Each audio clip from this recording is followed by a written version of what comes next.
evening all. Welcome to the Tuesday, September 13, 2022 business meeting of the Board of Education. I would like to start with the Pledge of Allegiance.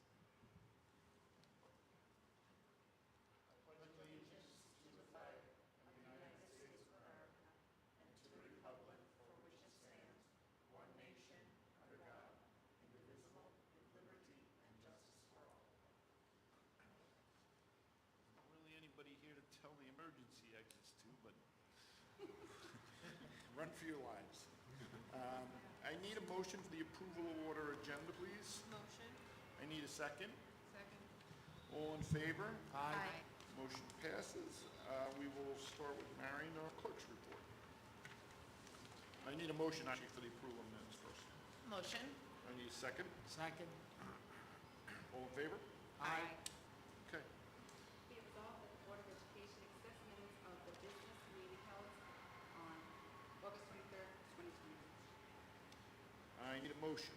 Motion. I need a second. Second. All in favor? Aye. Motion passes. Public comments, because we recognize who wish to address the board on agenda items only. I don't think that's going to be happening right now. So we will start with Mr. Clemenson in our presentations and reports.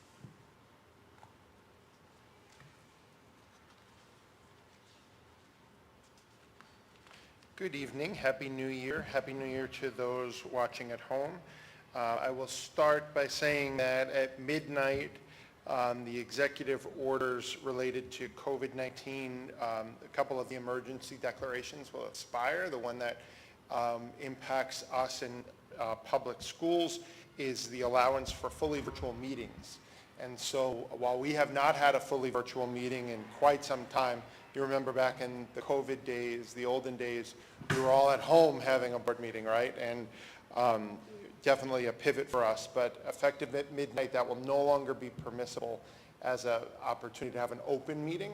In the state law in April through the state budget process, amendments to the open meetings law were made that if there was a need at some point for a board trustee to Zoom into a meeting, that is permissible. There are a couple of procedural things you have to do about putting public notice out and making sure people know that would happen. But if that was the case, we would still have a public meeting in person. So that goes into effect at midnight. I'll go through, we will continue to live stream though. We live stream on YouTube, and then those meetings are archived on the HBTV YouTube channel. So we do see the number of views go up as the week goes on. So people, I can hear a volleyball game across the hall right now, and folks are busy, the fields are busy. And so if you can't make a meeting, there are those opportunities to check in and just see what was discussed and access the new website as well. So we'll continue to do that. That's one of those COVID pivots that sticks with us, okay? If you look in your report, you'll see, let's see, am I on here? Oh. Enrollment, so we're at the beginning of the year, which is why we only have 2 columns there. I gave you June by comparison. You can see that we ended the year with, I don't have the final number down there, but we're about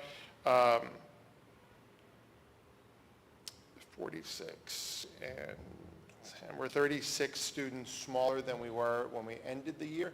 You'll note that the September number for kindergarten, 114 students, is the lowest we've seen in a long time. That number will increase. The current first graders started kindergarten in the right about 120, and that did go up as well. So Pilar is still very busy in the registrar's office, but you can see that we are still hovering right around that 2,000 level. Sprinkled throughout, you can see the cohort is the class of. So you read that chart by saying the class of 2034 has one more student in it than it did in June. So you look one box up, down one and over one. So the class of 2033, our second graders, they are 7 students larger. We typically see the bigger bumps at transition period. So 5th grade, the class of 2030, is 8 students larger than they were in 4th grade. So that could be new entrants because 5th grade is a transition point into middle school, and 9th grade, 11 more students. So we do get that from OLH. We welcome Hampton Bay's kids who did their primary schooling at OLH, and their families make the decision to not go to St. John the Baptist or Chaminade or St. Anthony's or others, and they join us in Hampton Bay. So we do see those points. That's why the 5th grade orientation and 9th grade orientation are so important. Important even though we live in, these schools are half a mile from one another. Even the kids who go to 4th grade and went all the way through, 5th grade is still new and ominous to them sometimes, and 8th to 9th is also, but definitely for kids who are joining us at those transition points as well. So we'll continue to update this throughout. The numbers really start to get firm at the end of this month, because we're in the process right now, a week into school, still determining who didn't come back. So under the best of circumstances, if a child moves to another school district, that has happened earlier in the summer, that school has sent us a records request and the parents signed off on that release. We know they're withdrawing from school. Sometimes families are in a position where they're going to a different district late, and we haven't gotten those records requests yet. So we look at the attendance and determine, we haven't seen Lars in a few days. Is he coming back to school? Is his family on vacation? Or have they moved? And so we track those kids down, and then the roster really levels out in the next 10 days or so. So October will be probably a more consistent read of where we'll be. Quick question, how about pre-K?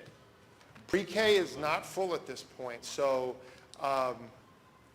pre-K is, we're full in scope, and we're morning session full in Just Kids. So that there's maybe, I haven't checked in the last day or so, but maybe 6 to 9 seats available in PM program. Those might fill, but we need to get a sense of if that's the trend, because we do have that state aid money that we need to consider annually that could transition us into full-day pre-kindergarten programs. That's sort of the conundrum right now. We have 54 half-day seats, but if we were to switch to full-day pre-K, we would have 41 full-day pre-K. So the conundrum is more time for less kids or less time for more kids? And that's probably a conversation that we need to engage some stakeholders in throughout the year. Because if the decision is less half-day programs for more kids, great, there's funding to do that in the model to do that. If the decision is less kids for more time, we need to answer the question, are the kids that wouldn't be served then served elsewhere in the community? And so that's a longer conversation than what I think or what you think or what we think. It's probably having some conversations with stakeholders over the coming months. Just a couple of questions, a couple of pictures as I just chat about a few things. We are back, and you can see a few things happened in that first week of school. I picked these pictures specifically, one, to thank the middle school PTO for the Gaga Pit, the latest rage in schools in America, Gaga Pits. And so thank you to the middle school PTO for finding the funding or raising the funding to take that investment for us.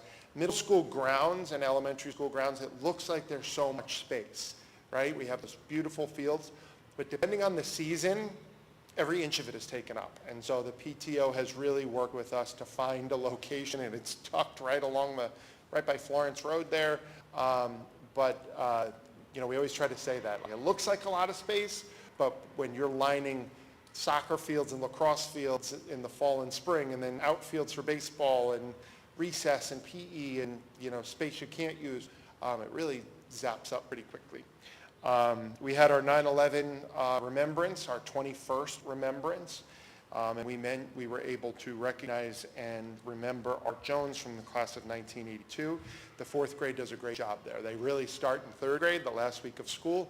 Mr. Polero works with them on a remembrance song, and we were thankful to have Assemblyman Thiel, Legislator Fleming, and Councilpersons Martell and McNamara from Town Hall with us as well. So fourth grade did a remarkable job, the VFW and American Legion as well, and we're looking forward to bringing Veterans Flag ceremonies back this year as well. So our next one will be in November, and we'll work with our partners at the Legion to identify a veteran, just like we did in the olden days.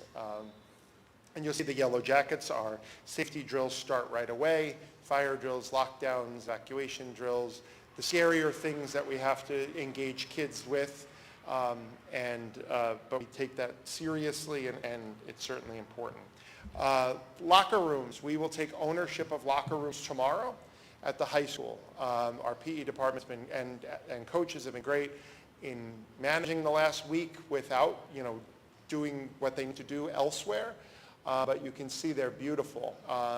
There's still some punch list items, but once we agree on what those punch list items are, then we can take ownership, and we've done that. And so that will happen over time. The beautiful showers there will not be used for some time because there is some more work that needs to be done, but that's not critical to program at this point. A nice addition to the locker rooms is that in the girls' locker room, which was largely original, 1971, maybe with a couple of upgrades, but largely original, there was no team room. The boys had a team room. We were able to build a small but designated team room. So you can see in the middle picture on the top, it's a bank of lockers, but also a segregated space from the rest of the team room with a bench. So the girls' basketball team or the volleyball team could get on there during a halftime or between periods to have a conversation. So that was a nice upgrade. We were able to recoup some storage space and reallocate storage around the building so that we could do that. So the space is beautiful. Mascot's not new. That's our same old friend, Rocky the Bayman. I'm going to keep this on here, and as Mr. Joslin said, when the packets went out, it really should be chutes and ladders, because some days you're up, some days you're down the slide. COVID protocols continue to be important for us to follow. We have seen an increased number of COVID positive cases here at Hampton Bays High School specifically. I spoke to the Department of Health Services today, and while that is not seen countywide, it is seen in pockets. So there are instances where this is going to continue to happen, like when you have a stomach bug outbreak or strep outbreak or a lice outbreak, whatever it might be. We're going to see this from time to time. The cases have been reportedly mild, but kids and staff have been sick this week. So not feeling good at all, but on the road to recovery to come back at day 6. So some days we're going to see higher case counts. On the new website, if you go to District and Health, it has all the COVID information. We update it by the day so we can see our statistics. And beyond, we did communicate with the school community yesterday when we noticed that this was a little bit of a trend at the high school, and the recommendations from the CDC remain unchanged. Consider wearing a mask and consider testing, 2 items that we have ample supply of. So we've been able to push those out to families and staff who are interested. Testing is easy, at-home tests, takes you out of circulation if you are positive, maybe asymptomatic. So we continue to encourage that, and we'll continue our risk mitigation. Open windows when you can, find distance when you can, clean your hands and face, and test when symptomatic, and be really cognizant of your own symptoms. I'd like to, if there are no questions for me about the opening of school, I'll say it was a strong opening. Didn't rain all summer until the first couple days of school and today, so throw 15 buses into that and the normal jitters of starting the school year. And a thank you goes to anybody who lives anywhere in the vicinity of our schools. Montauk Highway, getting through town last week at different times was challenging, but excited faces to be back, to feel like normal again, with those little curveballs that are thrown at us. We work with families individually on that, but great to see. You can hear the volleyball game. We've had some exciting athletic events. We're planning for field trips. The first significant one being Washington, D.C. for 11th graders next month. It was nice to feel normal again. Communication measures continue to be important. We are challenged with a bus driver shortage that persists in the United States. And so we've already seen a couple of routes be continually delayed. Montauk Bus is very sensitive and urgent. We were trying to respond to that, so are we. And parents who have to juggle and be a little agile, that is a burden on families that we're asking. But we are working hard to make sure that, when a driver calls out and that's at 12:30 in the afternoon and there's no sub-driver there, that means routes get combined and routes are sometimes delayed. We are working on trying to find more bus drivers, and we encourage, there's signs at each of our schools that if anybody's interested in driving for Montauk Bus, it's a great company to work for. There's signing bonuses, there's benefits, and there's many stylish new buses in the fleet. So we encourage people to consider that. It's a great way to connect with our kids. Mr. Carlson is going to spend the next couple of minutes talking to you about a productive summer and the work that he's done with the curriculum and instruction side of the school district. We often talk about what are we building, what are we renovating. That too is true in the world of curriculum and what we're teaching and how we're teaching it. So I'll turn it over to Mr. Carlson. Thank you, everyone.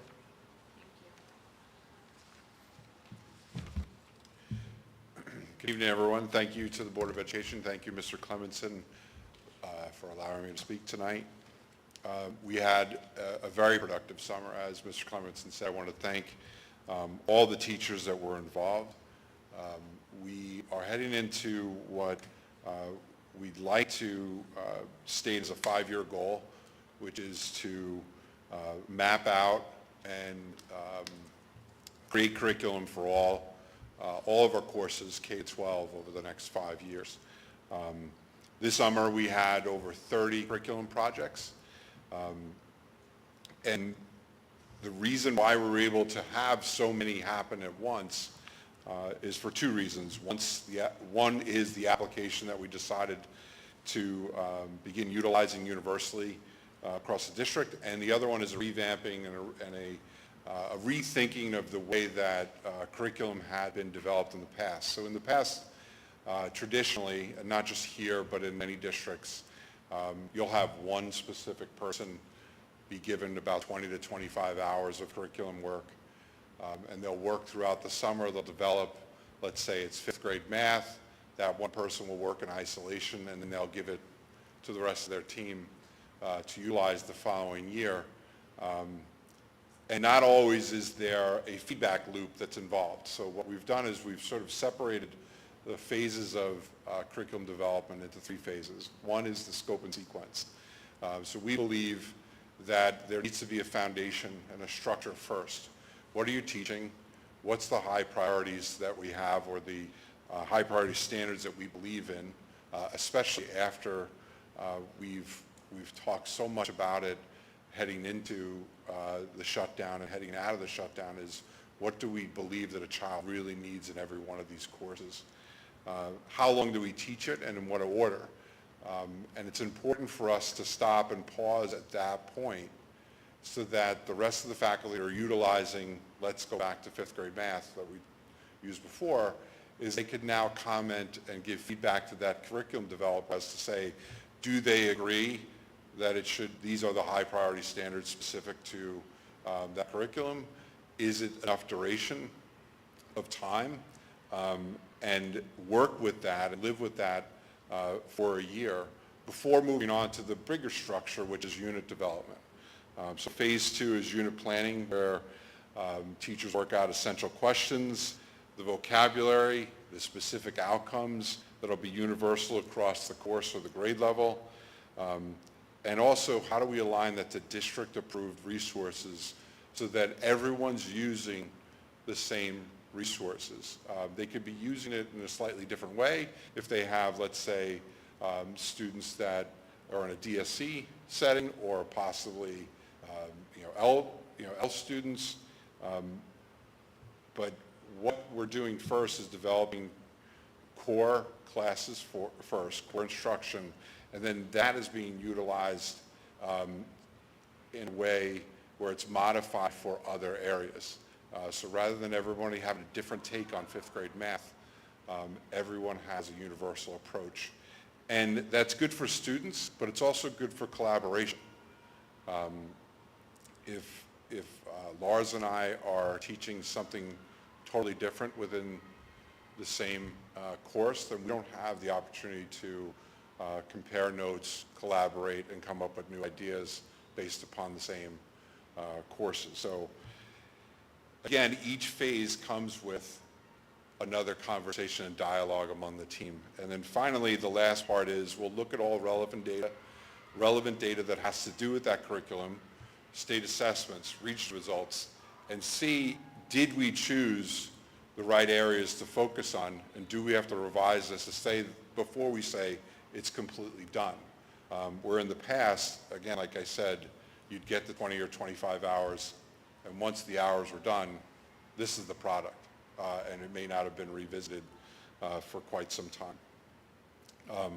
We're utilizing a product called Curriculum Developer that's through EdVistas. It's a BOCES contract. This is a suite of applications which makes it very convenient for staff. It's housed in the same place that we view and complete our observations for teachers.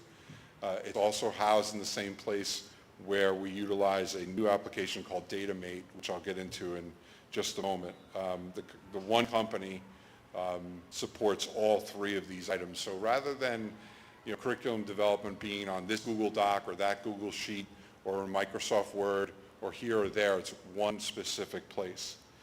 It streamlines the process and it makes it universal K to 12, which has been incredible because the way that we've started to develop curriculum, if you were to look at it, everyone has the same expectations in respect to essential questions, in respect to real-world applications, vocabulary.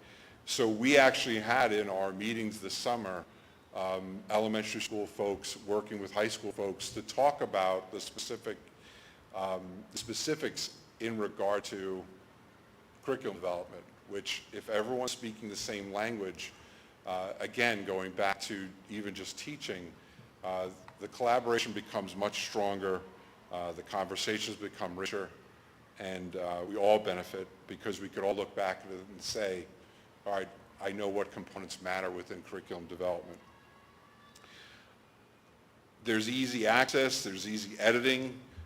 So now if I'm a 9th grade math teacher wondering what 7th and 8th grade is covered, I can now look back and I could have a conversation with 7th and 8th and clearly have a meeting and say, I believe we need to possibly adjust this standard or that.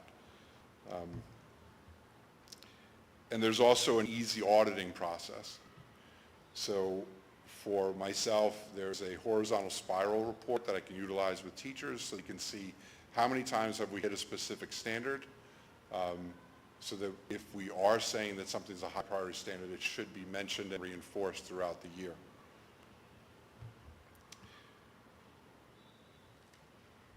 Lastly, you'll see on this slide where it's connected to DataMate. Again, I said it was within the same suite.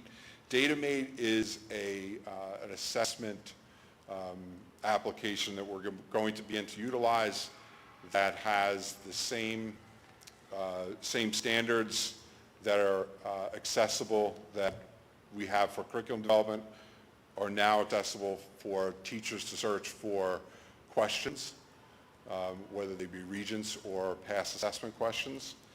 And it streamlines our ability to do item analysis in a very efficient manner.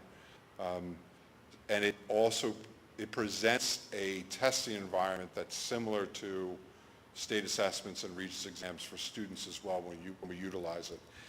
It's as easy as a teacher taking Scantrons, going to a copy machine, and I appreciate our tech department and getting us in line with this, is they just scan the documents, and then once they get back to their computer, they can see the item analysis already done for them. So this is going to help develop our department meetings and also influence our curriculum writing, as I said, in phase 3 as we look at specific data.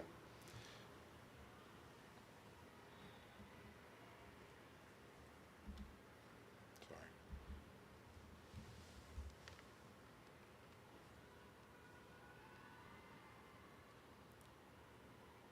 Oh.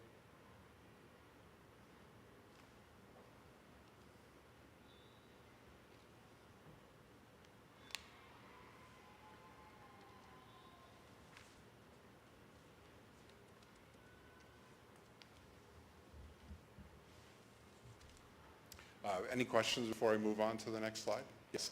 So for the math program, I'm just wondering, are you, or the teachers that are writing the curriculum, are they gathering their lessons from a variety of programs, or there are certain programs that they're pulling from, or modules that they're pulling from? So K to 5, K to 5 is largely using iReady.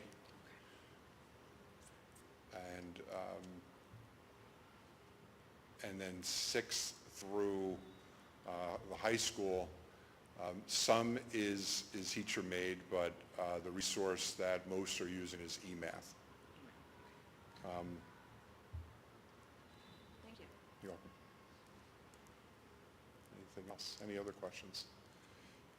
Yeah. Yes. In the social studies and science, do you have textbooks that correlate to what you're doing, or are you correlating to the textbooks, or how does that work? Because textbooks don't always follow what we're trying to do. I mean, they overlap, they miss things. And how do you- Completely agree. Yeah. And we have, we have reviewed specific board policy in regard to textbook adoption, and we've had some great conversations. And to your point, a textbook series is not a curriculum. It's a resource. Right. So we're pointing teachers towards the specific standards for each subject, and then finding those resources that match that curriculum best. And we did find, specifically in social studies, a couple of times last year where we asked for samples, thinking that we'd see full alignment, and it wasn't. It would have been produced to be aligned to another state's standards, and because they were a large production item countrywide, they weren't necessarily matched up, well. So when we look at curriculum items, when we look at textbook items or curriculum resources, we're looking at their specific scope and sequence that comes with Yep. those items before we move forward in purchasing. Right, so can the teachers customize their own? We used to call them packets, so if I had a packet on ancient Rome, we used books as resources, but we developed a curriculum in a packet and we shared that packet. Are they still doing that? And that's what we're working on, is consistency across each. I mean, that's been the good that has come out of COVID is that leaning on each other to make sure, I think, because we got into such a quick situation where we had to, it was amazing to see the collaboration over the last 2 to 3 years and the sharing that's been involved, and it continues. I think we've learned from it that when you go off on your own, you're isolated, but also it may create a deficiency for students because what you're doing is not what everyone else is doing. So this curriculum developer, I can say because the elementary school is at a different place. They really have gone to phase 2 in both math and reading so far. That it's exactly what you're talking about, is that within the unit plans now in that phase 2, it not only has a scope and sequence now, but it has the lessons lined up with links to electronic resources. So that is all coming together. Great, thank you. So just to give you some of the updates of the curriculum and programming since the beginning of the year, and there are many more, but we wanted to highlight a few of these, is that one of the things that we wanted to make sure that we developed was our phonics instruction. Not only is there a separate section within the Next Gen standards for phonics in our primary grades, but it was also a component that we wanted to shore up a bit. Fonts and Pinnell, as you know, was an acquisition right before COVID, and as we utilized that as our reading comprehension and literacy resource, we noticed that our phonics piece that we wanted to help support students across all grade levels, K to 4, in phonics instruction. So this was part of our curriculum writing as well. this summer. It's specifically in phase 1 right now. Foundations had been used in the past, not universally. Back to Rich's point from before, it is adopted K-2 universally now, K-4 specific for our bilingual sections. We utilized our federal stimulus money to purchase all new kits so that everyone had up-to-date materials, new materials. Some of what we had was dated or things were missing, so we made a large investment in that. We've also onboarded La Lilo, which is a online supplement that will help students within their specific stations when they're working independently, because the fluency in computer usage has been amazing, K-4 specifically, especially because of COVID. Words Their Way will be something we pilot in grade 3. It's also a phonics program that focuses also on vocabulary and spelling. We chose to go with this program because in later years it moves from Words Their Way to Vocabulary Their Way. So if the series works well, it would progress the vocabulary instruction, which is something we'd like to add within the middle school years and in 4th grade as well. With the onboarding and the integration of both of these programs, we're taking a grade level coach approach. Rather than sending one specific person to training and having that person come back and just turnkey, each one of the grade levels for foundations, and we'll have this as well for Words Their Way, there'll be a specific go-to person. They've already been trained over the summer for foundations through their launch training. That person will then be assigned someone through Wilson to meet with 6 times this year for 45-minute sessions. And the function of that is for that representative of that team to work with the team, see what questions they have, or is there any kind of confusion in regard to integration, and then they meet with a specialist from Wilson who produces foundations to help move along that integration process, also show them new features within the program, and make sure that we have multiple points and not just a single source of information within the elementary school. And I can tell you that people jumped at the chance. We also had those people turnkey already within our conference days back at September 1st. Middle school, we introduced a new rotating schedule. Some people may not notice it because of how well the rollout has gone. But it's a 10-day rotating schedule. It appears to be something similar, but we had decided to do this because we wanted to increase our electives in grades 5th and 6th, specifically adding FLES to the options as well as computer science.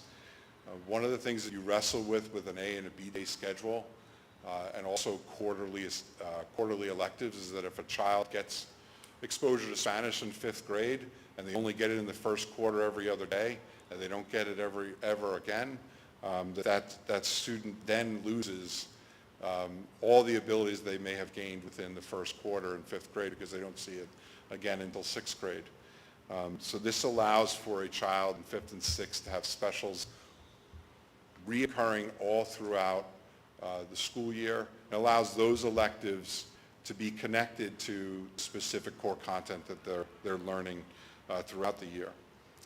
In addition, what this has done, and I want to congratulate Diane Fox, who's on leave, Dennis Shug, who's the principal of our middle school, and Dr. Del Speranza, who is our leave replacement, for incorporating this, because what it also does is we've now integrated a math and ELA interventionist in 5th and 6th grade. We also have specialized reading. So a rotating schedule allows for those interventions to occur any day. They could happen 5 days a week, they can happen 2 days a week, they can happen 3 days a week. It gives flexibility as to when we might want to pull a child into a setting in which they could get some interventions rather than it only just being on an A or B day schedule. Okay. In our high school, we've continued with our quest to lead other districts in being a lighthouse district. I want to congratulate Rachel Kelch specifically in our high school, who has worked closely with SUNY Stony Brook to gain us the ability to offer ACE credit in the participation in government. And that's an amazing accomplishment because that's a required class. So it's not as if a student has to take an AP class or to earn college credit through this university. It's through our integration of news literacy and an uptake in rigor in this class, and the work that's been done by Rachel that'll give students a great opportunity to earn college credit before the end of their senior year. And lastly, we are going to develop and reintroduce quarterly assessments. The reason for this, and we had done this before COVID, but I believe that we're acting a lot smarter now with the use of DataMate, as I had mentioned before, with identifying priority standards, that we're moving away from just what was taught and what is the high leverage standards that students need, that we need to take a read on earlier than later so that they're not only successful on a REAS exam, but they're getting their help sooner than later within the year so that we can make sure that they're on course, not only to pass Regis exams, but to stay on course to graduate high school. Any questions from there? Yes? Is the pilot program in grade 3, is that grade specific, or is that going to spread throughout K through 4 or K through 6? Right now, grade 4 already has they're integrating a new social studies text. Yep. So I wanted to give them the ability to look at that first. Want to see the benefits and the time commitment for Words Their Way. It is supposed to be just a 15-minute session each day in grade 3. If that remains true and we can fit it into grade 4, then yes, I'd like to do that. And then I'd like to see the progression of text where it moves to vocabulary instruction because, the traditional way of vocabulary is you got a list of words, you memorize how to say them and what they meant. What we want to move towards is how can a child pick apart specific structures within words, so that they can find the meaning without actually knowing or memorizing the meaning. And that's going to lead to better SAT results in the future as well. So, anything else? Thank you. All right, thank you. Thank you, Mike. Thank you for all your hard work also. Thank you. Appreciate that. Larry, do you have anything this evening? Just quickly, Mr. Springer. Lars mentioned that in construction projects that the high school locker rooms will be open to students starting tomorrow. Punch list items we're finishing up, but and the showers, the boys' rooms are getting finished up. But at least those will be available. Tennis courts, as I mentioned the last meeting, done. They're complete. Elementary school roof is done and tight, but the finishing work has to be done. The edges, the gutters, the things like that. So they'll be working on that probably most of this month, in probably the very beginning of October. But all the big stuff is gone, the dumpsters are gone, the heavy equipment is gone. It's just a couple guys up there on the roof doing the finishing touches. And next week we have our auditors in. Annual external audit will begin. We're kind of looking forward to this because we've had a lot of turnover in district office, a lot of new people in new positions. Probably won't be a perfect report because there's just been so much happening, but to help us see where we need to improve, and then we'll take action and move forward. Okay, That's it. all right. We will move on. We will do a consent agenda from 4A to 4B unless there's any questions. I need a motion. I just want to can I just point a couple things out? I'm sorry. Sorry. Thank you. Under contracts, if you look at Suffolk County School Bus Stop Arm Program, probably over a year ago, we agreed, as almost all districts in Suffolk County did, to have cameras on our school bus stop arms. Bus Patrol, I believe, is the company. They worked with Montauk Bus and other bus operators to curb cars passing, going the opposite direction. Happens in a scary, with a scary frequency everywhere, not just Hampton Bays. And after a pilot program of trying to work out the kinks of what happens on a barriered road, you know, the law allows you, if there's a barrier, to go the other way, even with a stop. So they had to work out some kinks. But the profit or the revenue from the ticket sales, or the ticket fines, not sale, we're not selling tickets. The ticket sales. No, ticket fines is to go back to pay for the cameras, so they were free to us, and then to pay the county costs and the town village costs for processing tickets. But there was also a sum of money, a revenue sharing agreement for money to go back to school districts, because this was really to promote transportation safety. So the agreement tonight is an MOA with Suffolk County, which will give us a revenue sharing agreement. This year it's about $10,000 for the purpose of us conducting bus safety, railroad safety, bike safety, lessons for kids, lessons for parents, paying for the cost of those things. So when that money arrives, we'll have a planning team to execute that. Okay. That's it for this section. There's going to be a couple of extra bucks as of last Thursday. 'Cause right in front of the Hillpole, I watched somebody, and everybody stopped, and one guy went right around, and everybody's beeping, and he just kept going. There's some real hot spots, Montauk Highway, Squiretown Road, and so hopefully this curbs behavior.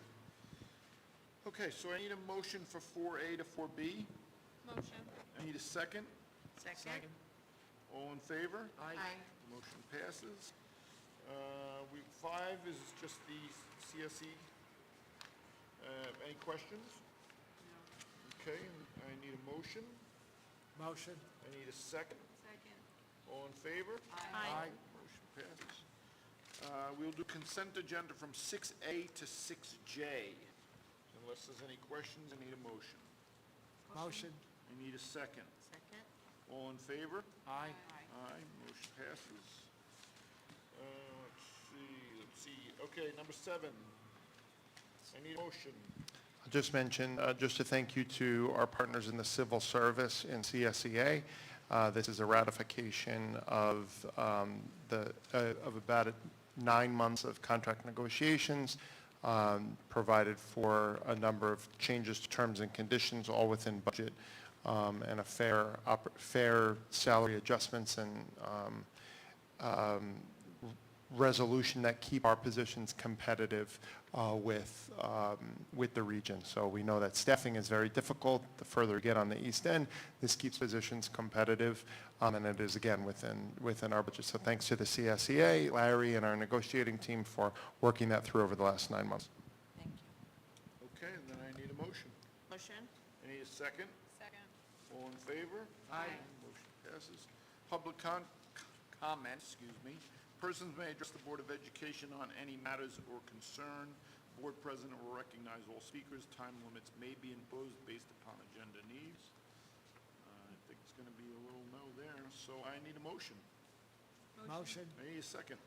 Second. All in favor? Aye. Motion passes. I need a motion to adjourn tonight's meeting. Motion. I need a second. Second? All in favor? Aye. Motion passes. Thank you all. Have a nice evening, week.